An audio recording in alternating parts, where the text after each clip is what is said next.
Bonjour à tous, bienvenue dans cette nouvelle vidéo du prof de maths. Dans cette vidéo, on va voir ensemble un exercice d'un des chapitres du programme de seconde mathématiques au lycée. Donc, le chapitre en question, ça va être fonction affine. Donc, on va traiter ensemble d'un exercice qui est important et que vous devez maîtriser dans ce chapitre. Donc, c'est parti, on va pas plus tarder. Je lis l'énoncé et puis ensuite, je vous laisserai faire pause sur la vidéo pour essayer par vous-même. Et après, on se retrouvera pour la correction. Donc on nous dit quoi ici? On nous dit qu'on considère les fonctions affines suivantes. On nous demande lesquelles d'entre elles ont une représentation graphique passant par le point C de coordonnées moins 3, 4. Donc on a la première fonction f1 de x qui est égale à 4x moins 9, la deuxième f2 de x qui est égale à moins 3x moins 5x, la troisième f3 de x qui est égale à moins 3x plus 4, la quatrième f4 de x qui est égale à 4x moins 3, la cinquième f5 de x qui est égale à moins 7 sur 3x moins 3, la sixième f6 de x qui est égale à 4, la septième f7 de x qui est égale à moins 3, la huitième f8 de x qui est égale à moins 4 sur 3x, la neuvième f9 de x qui est égale à moins 3 sur 4x, et enfin la dixième f10 de x qui est égale à 11 sur 6x plus 19 sur 2. Donc je vous laisse faire pause sur la vidéo maintenant. Je vous laisse 5 secondes pour faire pause, et puis ensuite, vous pourrez reprendre la vidéo une fois que vous avez essayé par vous-même. On se retrouve juste après pour la correction. A tout de suite.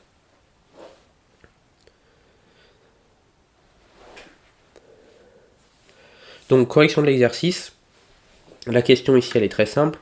On nous demande lesquelles de ces représentations graphiques. Donc, chaque fonction ici a sa propre représentation graphique. Je rappelle ce que c'est qu'une représentation graphique. J'ai un axe Y, un axe X. Donc, Y en haut, X ici. Et bien, une représentation graphique, c'est une courbe voilà, de ce type-là. Ça, par exemple, on va l'appeler f1 de x. Donc ça, c'est une représentation graphique. Chaque fonction a sa propre représentation graphique, qui peut être différente ou la même. Et on nous demande, parmi toutes les représentations graphiques, lesquelles passent par le point C. Le point C qui, lui, nous est donné par les coordonnées. Alors, hop, je vais l'écrire ici, moins 3 en abscisse et 4 en ordonnée. Donc le point C, il est ici. Donc on nous demande, parmi toutes ces courbes, lesquelles passent par ce point C. Donc pour ça, c'est très simple. On a les équations de chaque fonction. Donc on a juste à remplacer le petit x par moins 3. Et si la fonction est égale à 4, ça veut dire que la courbe passe par le point C, donc passe par l'ordonnée 4 en abscisse moins 3. Donc on va faire le premier ensemble déjà, si vous allez mieux visualiser comment ça se passe. f1 de x, donc on va calculer f1 de moins 3. Moins 3 qui est, je rappelle, l'abscisse du point C. f1 de moins 3, donc c'est égal à 4 fois moins 3, moins 9. C'est égal à 4 fois moins 3, donc ça fait moins 12, moins 9. C'est égal à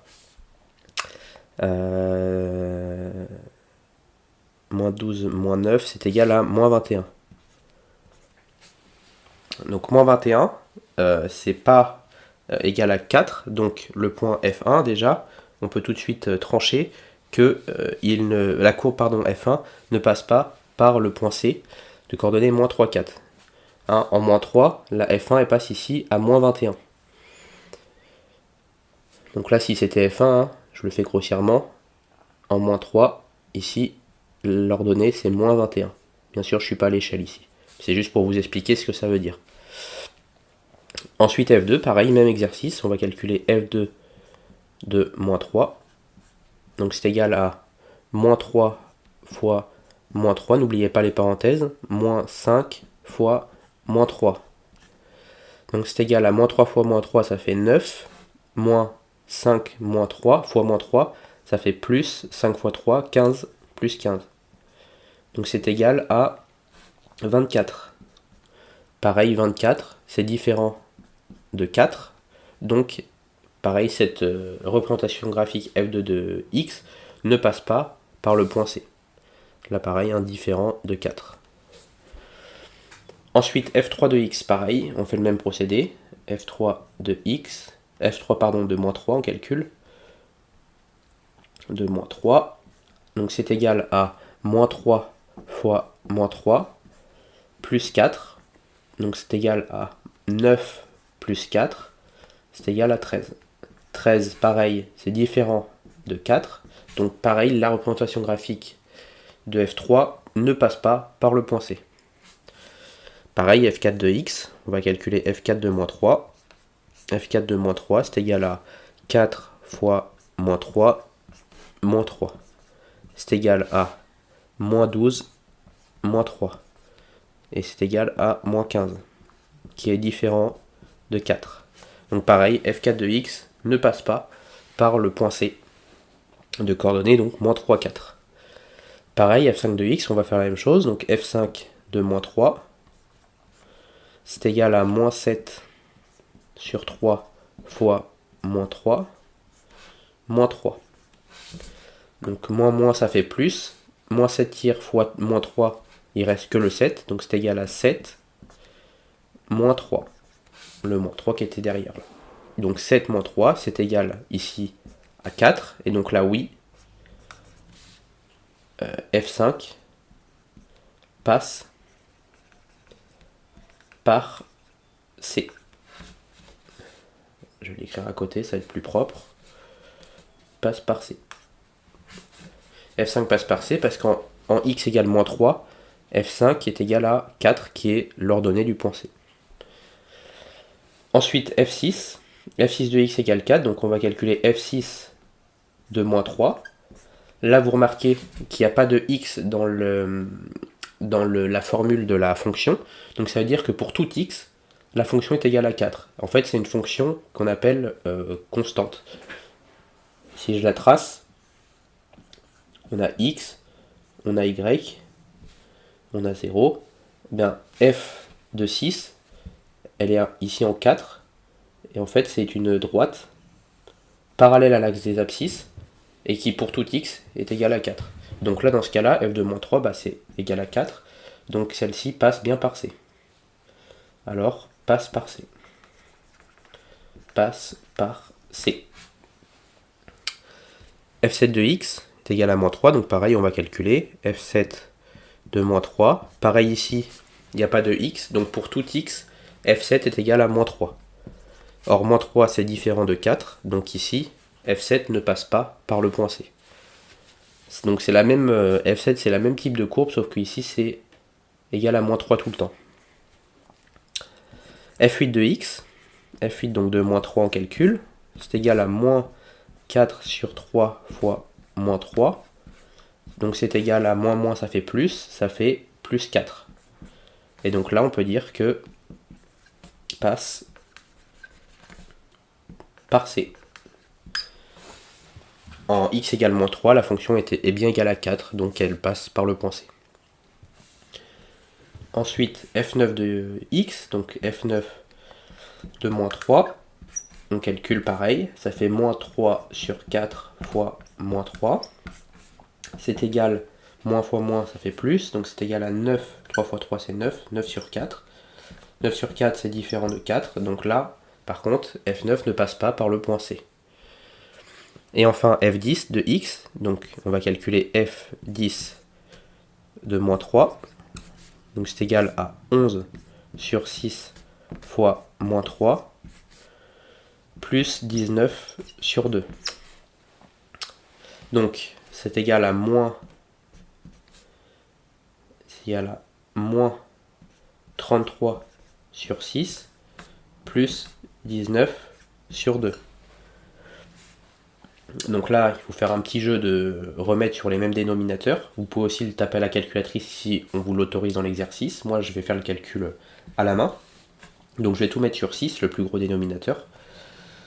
Donc ça me fait 19, je vais le multiplier donc par 3. 3 fois 2, ça fait 6. Donc en gros, il faut que je multiplie par 3. Donc ça fait 30 plus 27. Donc ça fait 40, 57, donc ça fait moins 33 plus 57 sur 6. C'est égal, donc si je résous ça, c'est égal à 43, 53, donc 20, 20, 54, 55, 56, 57, 24. C'est égal à 24 sur 6. 24 sur 6, on peut simplifier. On divise par 2. Ça fait 12 sur 3.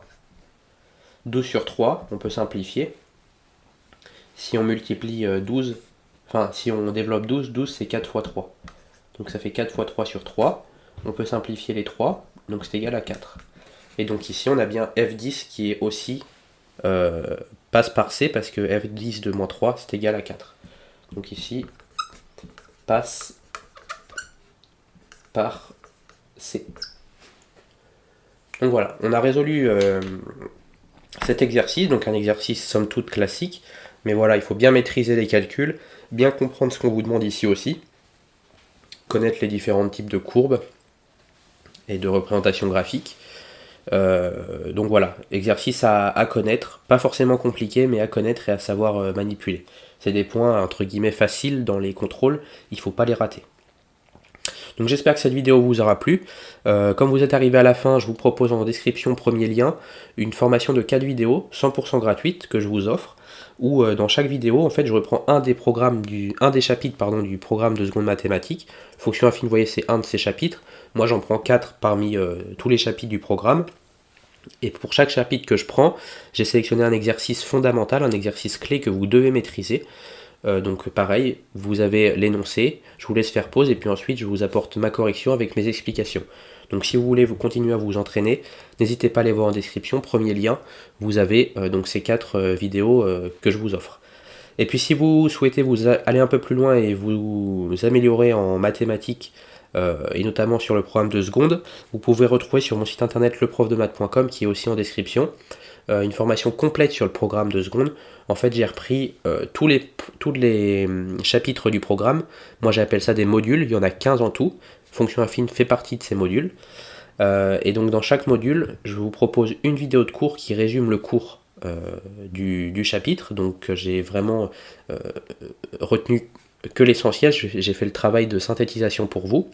Et ensuite, vous avez des exercices pour vous entraîner, des exercices que j'ai sélectionnés sur le volet, que j'ai trié, pour que vous puissiez vous exercer sur les chapitres en question. Et à chaque fois, vous avez mes explications et mes corrections. Donc voilà, si vous souhaitez vous former sur le programme, n'hésitez pas, en description, ma formation de seconde mathématiques.